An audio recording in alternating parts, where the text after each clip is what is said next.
What is up? This is Joshua Williams from Regular Josh 1. Welcome to the first edition of Spongebob Old vs. New. This is a show where I explain some characters from the old to the new. This series should last about at least 8 videos. Each of them will be uploaded Friday and every other week. Unfortunately, I was about to do one last week, but I have a lot of stuff to do. And I specifically went into a recording to be on a MTV series, and I got featured in a song, and that's pretty awesome. I might explain it in another video if you guys want to know how to be featured in a TV series. I could definitely do and I could tell you so much, but that's what I want to. I'm not doing it on my free will. But anyway, yeah, to start off the series, why not start off the main title character himself, SpongeBob SquarePants. As you all know, SpongeBob is a person who lives in a puddle with his pet snail Gary. He loves to make crab patties, he likes to blow bubbles, he loves jellyfishing, and he loves karate. He always hangs out with his best friend, somehow getting into trouble and doing some crazy other stuff, and also annoying the crap out of Squidward. Now, in both post-movie and original episodes of SpongeBob, that all stays true to him, but there's still some difference between SpongeBob now and SpongeBob before, and most of the changes, not so good. First, I want to mention is the voice. First of all, I didn't know what had happened to it, especially since the VA is still Tom Kenny. Somehow his voice gotten higher and squeakier. Not saying that is particularly is a bad thing or not a bad thing. Just hearing the voices in the news spot, sometimes it's annoyed me to no end. There's a lot of times that he gets so excited.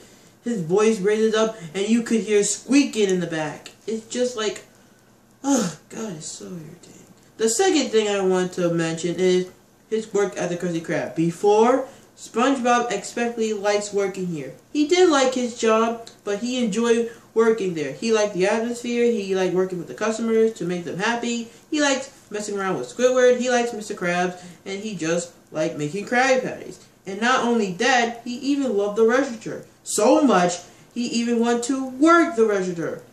A lot. I'm not even sure why, but it's just clearing for SpongeBob for some strange reason. Not only that, he likes his work. He is completely obsessed with it. He likes to turn the open side. He likes singing about Krabby Patties. He cries when the day is over, even when he done that in the old episodes, but he done it a whole lot more. He even did a Krabby Patty, which is what? And so many things that I could explain for this video. There has been episodes where his obsessing has been turned up deeply. For example, there is this one episode where Mr. Krabs required to have SpongeBob to take a one-day vacation. SpongeBob had a Krabby Patty play kit at home. I'm dead serious. He also came up with different ways to walk up to the Krusty Krab. It also got to the point where he kind of lost his mind where Patrick was taking his job. It was seriously was creepy. Another episode where SpongeBob thought he was fired from Mr. Krabs when he heard him on the phone. SpongeBob is looking for other jobs to do. He still makes stuff in a form of a Krabby Patty. When he was working at the bank, he made money in the form of a Krabby Patty. When he worked as a construction worker, he made a building in the shape of a Krabby Patty. That's ridiculous. That's seriously all you can make Krabby Patties? Just the same thing with SpongeBob Got Fired, which is a very, very pointless episode in many locations. In this special, SpongeBob tried to find something to cook, and he's still making forms of a Krabby Patty. He Krabby Patty formed hot dogs, he formed noodles, everything he did for cooking values, he made it to a shape of a Krabby Patty. Seriously, that just showed you how obsessed he is for his job. It's not healthy, mentally and physically. Now, the third thing I want to mention is crying. Before, SpongeBob didn't even cry that much. Now, even when he did, They weren't annoying. You could at least feel sorry for him when he cries, but you couldn't help but laugh because the way when he ended up crying were ridiculous, but they were funny. They were ridiculously funny. Now, they're just annoying. Why? Because Spongebob cries every single day. He cries over everything. You just cannot feel sorry for him anymore when he cries, and that's very, very sad. Well, I can't mention every single thing. Well, I really would love to, but it would be too long of a video to me to do, and there are a lot of things I would mention. First of all, Spongebob back then wouldn't be stupid that Gary is the one who was hurting his pet pal,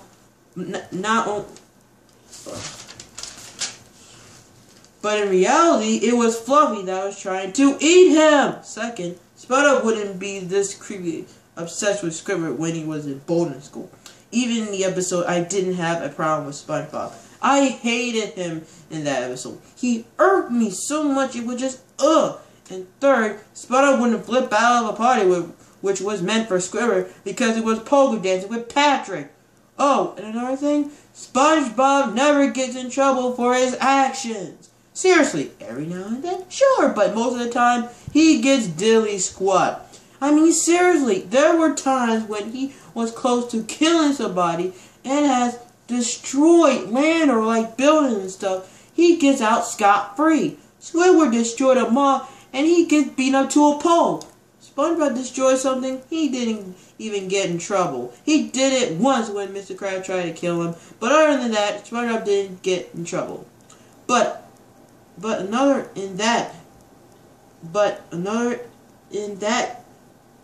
do you want to hear something else? When SpongeBob tends to get people in pain and annoy them to no end, he doesn't even seem to care.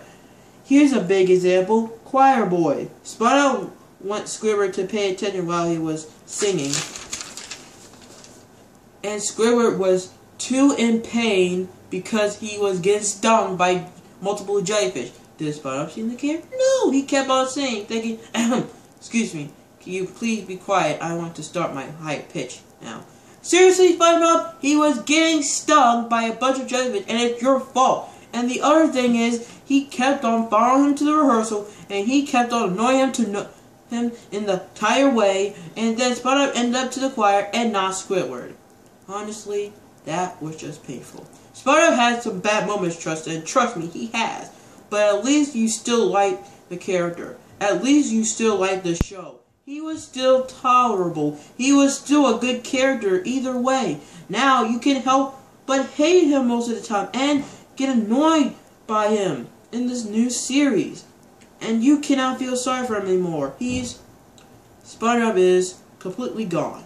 Yeah, way to saturate a lovely character, creators. Good job. You guys really did a good job. Well, thank you guys so much for watching SpongeBob Denver's Now. I hope you guys enjoy it and you enjoy the rest of my videos. My next video is probably be about Patrick Star. Oh boy. Let's see, I should survive this one.